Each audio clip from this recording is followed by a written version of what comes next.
Sınava 1-2 gün kaldığı vakit öğrencilerin zaten çalışmayı tamamen bırakmaları lazım.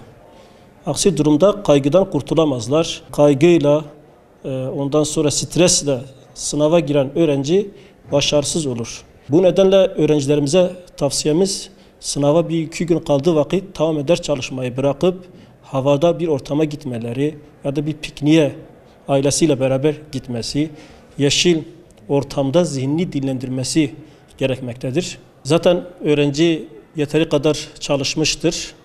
Gerek denemeler olsun, gerek soru bankaları olsun eksiklerini görüp ona göre tamamlamıştır ve en son sınava girecektir. Sınavın dünyanın sonu olmadığını, daha nice sınavlara gireceğini bilerek öğrencinin moral ve motivasyonunu yükseltmesi gerekir. Öğrencilerden ricamız sınava 1-2 gün kala psikolojik sıkıntılara girip ben başaramam, yapamam, edemem, sınav yaklaştı, sınav geldi gibi kendisini rahatsız edici düşüncelerden uzak durması gerekir.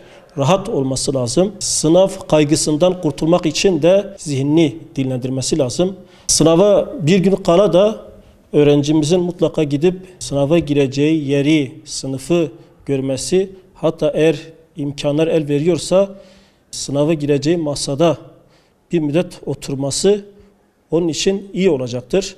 Ayrıca büyük şehirlerimizde trafik sorunu olabilir.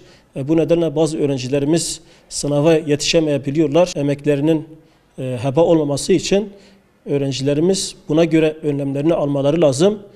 Erkenden sınav yerine gitmek her zaman fayda sağlayacaktır. Ve sınav yerine gitmeden önce de sınav giriş belgemizi ve kimliğimizi mutlaka kontrol ederek gitmemiz lazım. Aksi durumda kimliksiz ve giriş belgesi olmadan sınava giremeyeceğimizden böyle bir durumda sınav salonuna alınmayabiliriz. Bir gece öncesinden de yeteri kadar uykusunu alması lazım. Sabah iyi bir kahvaltı yapması lazım ailesiyle birlikte ve o şekilde sınava gitmesi gerekir. Aç karnına sınava girerse bir takım rahatsızlıklar yaşayıp sınavda yeteri kadar bir verim elde etmeyebilir. Onun için öğrencilerimiz sınav kurallarına riayet ederlerse sağlıklı bir sınav ortamı ve sınav zamanı geçirmiş olurlar. Sınava girdiğimiz vakitte denemelerde ya da soru bankalarında öncelikle hangi dersten başlıyorsak ya da en başarılı olduğumuz ders hangisiyse önce o dersten başlayarak soruları çözmeye çalışalım. Stres en büyük düşmanımızdır. Panik en büyük düşmanımızdır. Soruları çözerken stresten, panikten yok ben yetiştiremem gibi bir takım olumsuz düşüncelerden uzak durması lazım.